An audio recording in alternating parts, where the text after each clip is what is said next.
Olá, gente! Tudo bem com vocês? Sou a professora Keila Batista, professora de História, e vamos aí continuar discutindo os assuntos referentes à nossa disciplina. E como eu sempre digo, no começo a gente vai rever alguns assuntos lá do ano passado, tá? Hoje a gente vai começar discutindo o cristianismo no Ocidente medieval, né? O cristianismo que vai se expandir aí por vários locais, que na Idade Média vai ser muito forte, né? E a sua influência aí vai repercutir em vários setores da sociedade, então, desse período medieval. Então vamos lá, pessoal. O nascimento do cristianismo, né? Como uma narrativa, né? A gente está falando aqui como uma narrativa histórica, né? Jesus Cristo teria nascido, então, aí um judeu nascido no governo de Otávio Augusto, né? O romano. Então, os judeus nesse período, eles estavam sob o domínio dos romanos, né? E os judeus eram monoteístas, eles acreditavam, então, somente, né, no único Deus. E as ideias religiosas baseadas nos ensinamentos de Jesus, então, vão dar origem, então, a esse cristianismo. E aí, pessoal, a gente vai ter também a intolerância religiosa aí dos romanos, né? Eles tiveram, então, essa intolerância com diversas religiões, né? Mas principalmente aí a gente tem aí com o cristianismo. Os romanos eram uma sociedade que tinham vários deuses, né? Mas aí com o cristianismo a gente tem aí uma intolerância mais forte, diferente aí de outras religiões, tá? Onde eles toleravam, tá? E aí a gente tem vários fatores que vão explicar, né, essa intolerância. Inicialmente a gente tem as questões ideológicas, né, as diferenças políticas, então, quanto à prática, então, aí dos cultos, né?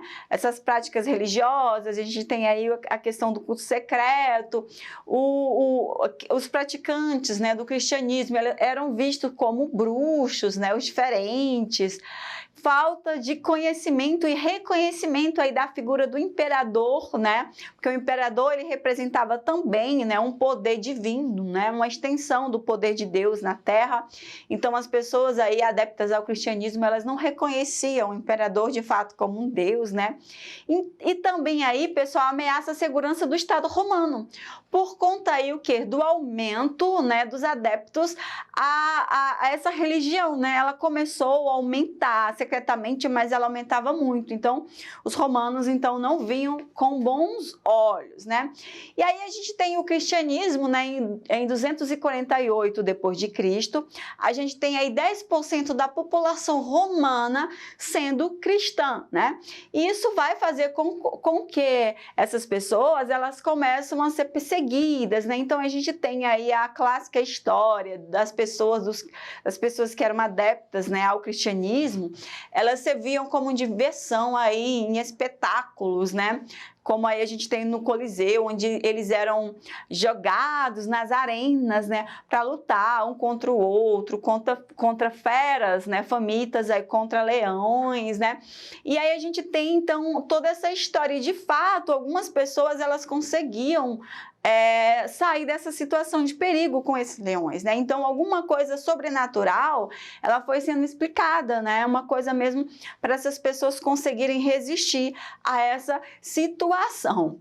E aí, pessoal, a gente vai ter alguns editos, né, que vão mudar um pouco a história do cristianismo no Império Romano.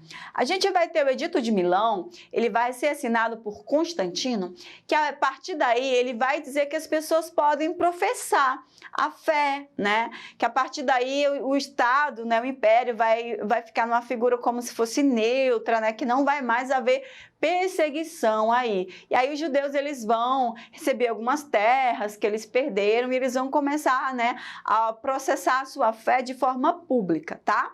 E aí o outro edito, pessoal, é o Edito de Tessalônica, de Teodósio. Esse aqui é muito importante, porque ele vai oficializar o cristianismo como religião oficial do Império Romano, né? E o Império Romano é um império que vai se estender para outros povos, né? para outros povos, porque ele vai assim ser um império muito grande em questão territorial.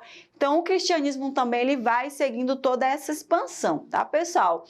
E aí, né, a gente tem uma mudança, né, dentro dessa oficialização do cristianismo, porque antes, né, a gente tinha umas pessoas que faziam os cultos e agora a gente vai ter um grupo responsável por esse culto, que vai ser então o clero, né? Porque antes, como eu disse, qualquer cidadão podia ir fazer, né, esse culto, podia ser homem, né? Qualquer homem podia presidir. Agora a gente tem de fato o clero, que é esse grupo responsável aí, então pelo culto, né? E aí a partir daí vai acontecer algumas questões porque a Igreja Católica ela vai acabar se apropriando dessa mensagem aí do Messias, ok, pessoal? E aí, então, a igreja, ela vai surgir, né, como uma figura muito importante na Idade Média, porque ela vai influenciar várias coisas. Ela vai influenciar a vida, os modos, né? A religião, a educação. Então, ela vai ter várias funções, né? Dentre umas, a gente vai ter aí o teocentrismo, né? Que ela vem pregando, então, a ideia de Deus no centro do universo, né? E os homens, então, ao redor.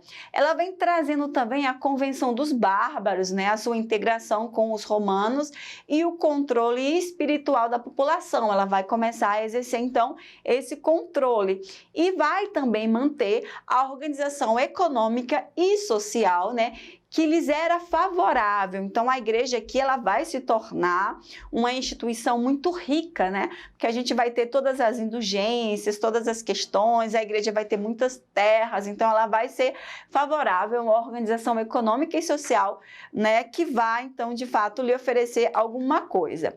E aí o clero, surgindo o clero, ele vai dividir-se em clero secular e clero regular, né? O regular são aqueles que vivem, né, nos mosteiros, nos conventos, né, os monges, as freiras, e o clero secular, aqueles que vivem junto da população, nas aldeias e nas cidades, né, os bispos, os parocos, uma organização que a gente ainda sente, né, a gente ainda percebe nas organizações aí da Igreja Católica, na nossa sociedade.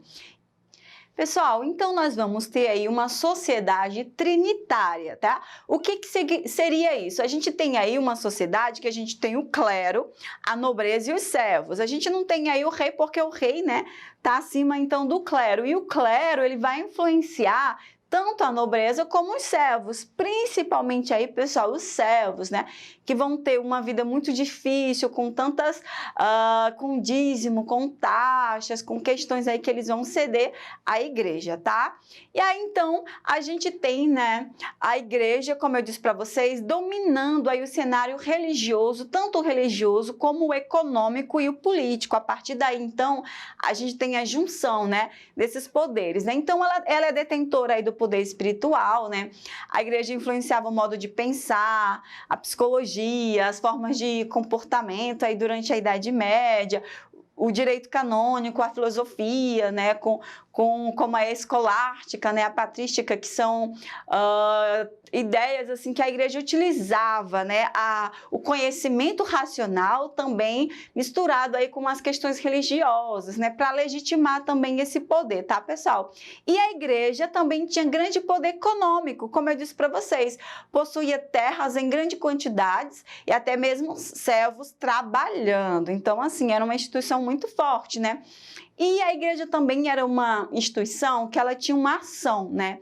E essa ação, ela era repressiva, né? E lá no finalzinho social, mas assim, se carece destacar muito essa ação repressiva, né? Porque a gente tinha as expulsões, as excomunhões, né? Que eram as expulsões, as interdições, as proibições de casamento, né? De cerimônias religiosas. A Igreja Católica é conhecida também pelas inquisições, né? A Santa Inquisição, onde as pessoas eram julgadas diferentes por várias questões, né? E tinham penas, né? Essas inquisições eram muito cruéis. A gente tem o famoso fato aí das caças às bruxas, mulheres diferentes que cultivavam ervas, né? Então a igreja aí, ela se mostra, né? Para manter esse poder econômico, né? Político e social, com práticas aí, pessoal, papel de repressão, tá? E as práticas sociais, como criação de hospitais, né, orfanatos, né, asilos, então, que são questões muito importantes aí para a sociedade, que a gente percebe que a igreja também vem mantendo essas práticas, tá? E aí, o que era considerado heresia, né? Os hereges eram as pessoas que sofriam, então, todos esses castigos, né? Os judeus, bruxas, que eram as mulheres, né? Religiões aí de outras localidades, que depois vocês podem ver direitinho aí no slide, todas as formas religiosas, né, que ameaçavam essa hegemonia do cristianismo na sociedade medieval, né, eram julgadas as pessoas que praticavam essas práticas, então nós tínhamos condenações, tá, pessoal? E aqui, só para a gente ver alguma coisinha, os instrumentos, né, de torturas, né, porque vamos concordar que, de fato, eram torturas, né? Então, a gente tem o esmaga-crânios, né, esmaga-seios, cadeira inquisitória, né, cinto de estrangulamento, forquilha do herege. Então, a gente tem várias questões bem pesadas que vêm para mostrar como a igreja queria se manter, né, manter a legitimidade, então, nessa sociedade, ok? E vamos para o nosso Exercitando uma Questão do Enem de 2019. Vamos lá? O cristianismo incorporou antigas práticas relativas ao fogo para criar uma festa sincrética.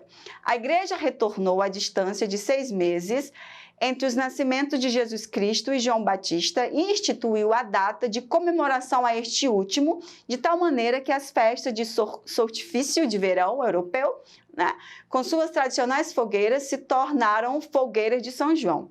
A festa do fogo e da luz, no entanto, não foi imediatamente associada a São João Batista.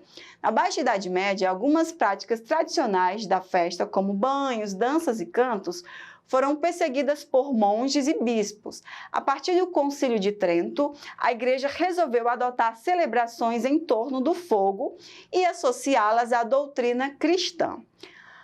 Com o objetivo de se fortalecer, a instituição mencionada no texto adotou as práticas descritas que consistem em a.